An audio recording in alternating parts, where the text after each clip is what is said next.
Welcome to Jesus Christ Prison Ministry and another video Bible study.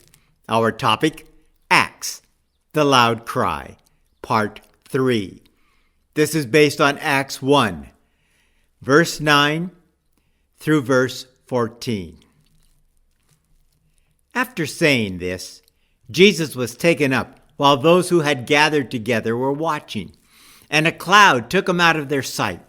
While he was going, and they were gazing up toward heaven, two men in white robes stood right beside them. They asked, "Men of Galilee, why do you stand looking up toward heaven?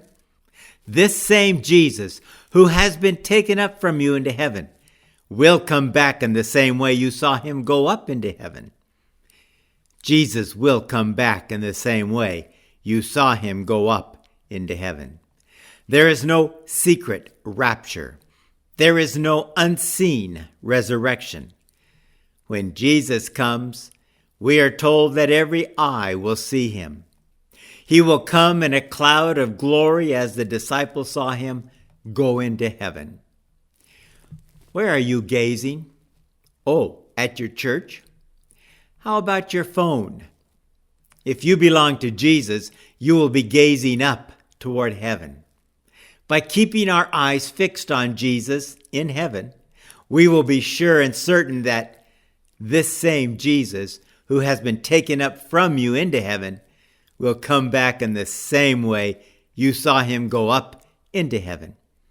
But if you are looking at your church or your phone or anything of this world, you will not truly believe Jesus is coming, and you will be involved in the pleasures and lusts of this world and your church. Then they returned to Jerusalem from the Mount of Olives, which is near Jerusalem, a Sabbath day's journey away. Individually, they did as they were instructed by Jesus. Their hearts were knit as one while under the direction of the Holy Spirit.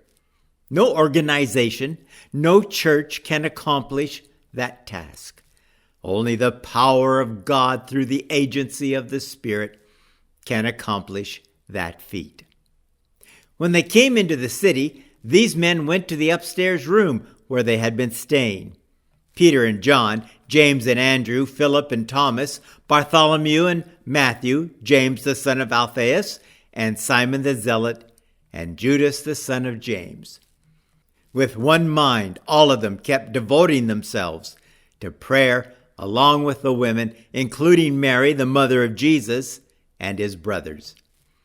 Not one church, organization, denomination, or Christian gathering is of one mind unless they are under the direction of the Spirit of God. This was not a corporate gathering with corporate prayer. Each one was devoting himself personally and individually to the prayer. They were cleansing themselves of all ego, pride, selfishness, and former church and worldly attractions. They were withdrawing themselves from their church and the world and giving themselves totally to Jesus Christ individually. Nothing of self could remain in the heart. They beheld the pattern, and it was their choice to follow that pattern to their own individual lives. I pray that each of you will make that example yours. Pray, pray, pray to individually be responsible for your salvation.